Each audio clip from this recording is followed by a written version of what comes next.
दफ्तर खारजा की तर्जुमान मुमताज ज़हरा बलोच ने कहा है कि पाक चीन इक़्तिसादी राहदारी पर काम जारी है। पाकिस्तान ईरान का कश्मीर और गाजा पर यकसा मौक़िफ़ है। इस्लामाबाद में हफ्तावार प्रेस ब्रीफिंग के दौरान उन्होंने कहा कि पाकिस्तान और ईरान के दरमियान दो तरफा मजबूत ताल्लुकात हैं। पाकिस्तान और ईरान के सरबराहान की मुलाकात में इलाक़ाई अमूर ज़ेर बहस आए। उन्होंने कहा कि रवां हफ्ते ईरानी सदर इब्राहिम रईसी ने पाकिस्तान का दौरा किया। दोनों ममालिक ने दहशतगर्दी और मनशियात की रोकथाम के लिए इत्तफाक किया। मुमताज ज़हरा बलोच ने कहा कि गाजा में जारी नस्लकुशी का फौरी खात्मा होना चाहिए। पाकिस्तान फ़लस्तीन में जारी इसराइली जारियत की मज़म्मत करता है। उन्होंने कहा कि गाजा में इसराइली मज़ालिम की मज़म्मत करते हैं। भारत की जानिब से कश्मीर पर कब्जे के बयानात पर गैर मामूली इजाफा हुआ। तर्जुमान का कहना था कि भारत को इबहम फैलाने की बजाय अक़वाम मुत्तहिदा की करारदादों पर अमल करना चाहिए। This was the first visit by an Iranian leader in 7 years.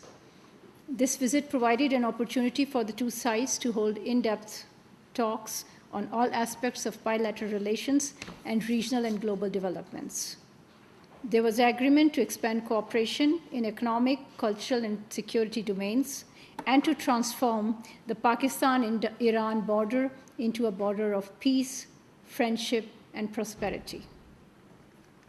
In this context, the two sides will promote bilateral trade, fast-track negotiations on free trade agreement, develop joint border markets and economic free zones, and promote connectivity, including mutually beneficial relationships between the ports of Gwadar and Chabahar.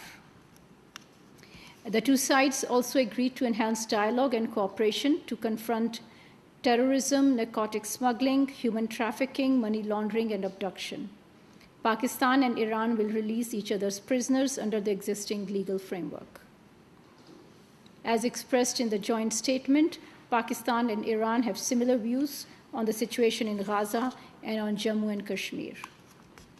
The leaders highlighted the need for dialogue and peaceful means to resolve the Kashmir dispute in accordance with international law and the will of the people. On Gaza, both sides expressed support for a just, comprehensive, and durable solution based on the aspirations of the Palestinian people, as well as the return of displaced persons.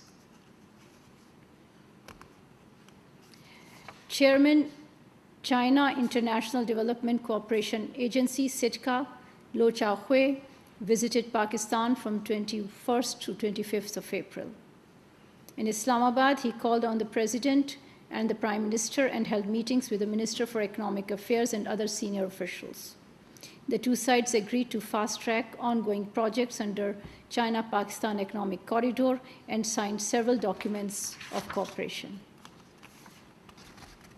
The discovery of mass graves at two major hospitals in Gaza have shocked the human conscience. Pakistan joins the call by the United Nations for a clear, transparent, and credible investigation of mass graves and the massacre of men, women, and children by the Israeli occupation forces.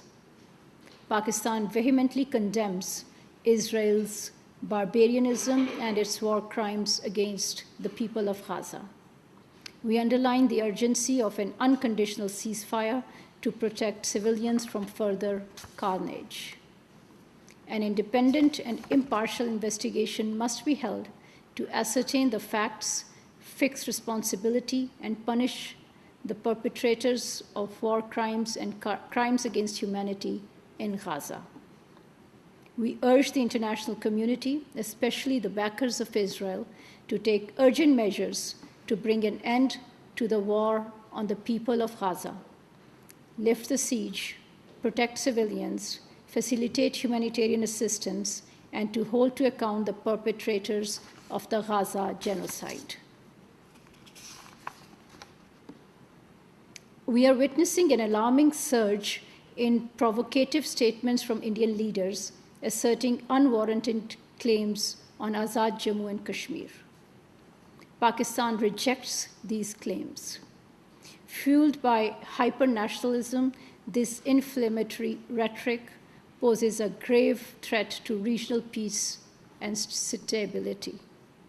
We urge Indian politicians to cease their reckless practice of dragging Pakistan into India's populist public discourse for electoral motives.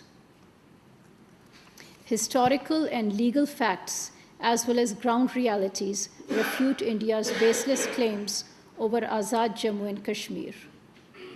Despite India's rhetoric and assertions, Jammu and Kashmir remains an internationally recognized disputed territory.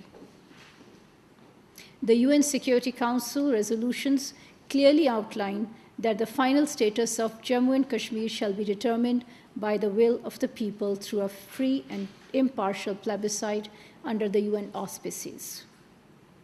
India would be wise to help implement these resolutions instead of harboring delusions of grandeur. Now a couple of announcements. Prime Minister Mohammad Shehbaz Sharif and Foreign Minister Mohammad Ishaq Dar will attend the World Economic Forum special meeting on global collaboration, growth and energy to be held in Riyadh, Kingdom of Saudi Arabia from 28th to 29th of April. They have received invitations from His Royal Highness Mohammed bin Salman bin Abdulaziz Al Saud, Crown Prince and the Prime Minister of the Kingdom of Saudi Arabia, and Professor Klaus Schwab, the founder and executive chairman of the World Executive Forum. High-level participation in the forum will afford an important opportunity to present Pakistan's priorities, specifically in global health architecture, inclusive growth, revitalizing regional collaboration, and the need for striking a balance between promoting growth and energy consumption.